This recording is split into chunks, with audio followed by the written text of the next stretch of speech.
এই প্রার্থনা দ্বারা সকল ক্লান্তি দূর হয়ে যাবে। হে সর্বশক্তিমান ঈশ্বর, আমার প্রতি দয়া করুন। আমি সকল দুঃখ, কষ্ট, সমস্যার ভার বহন করতে করতে ক্লান্ত হয়ে গেছি।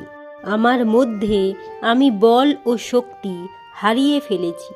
আমার সকল দুঃখ কষ্টের ভার আমি তোমার হাতে সমর্পণ করি। আমার প্রতি দয়া করুন, আমার সকল ক্লান্তি দূর করুন, কারণ আমার দুঃখ সহ্য করার ক্ষমতা নেই।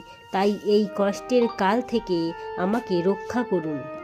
তোমার বাক্য বলে, তোমার সহ্যের চেয়ে অতিরিক্ত কষ্ট ঈশ্বর তোমাকে দেবেন না। পিতা, আজই আমাকে এই কষ্ট থেকে নিস্তার করুন। আমি বিশ্বাস করি আপনি আমার সব প্রার্থনা কর্ণপাত করেছেন। এই প্রার্থনা প্রভু যিশুর নামে চাইছি, আমেন।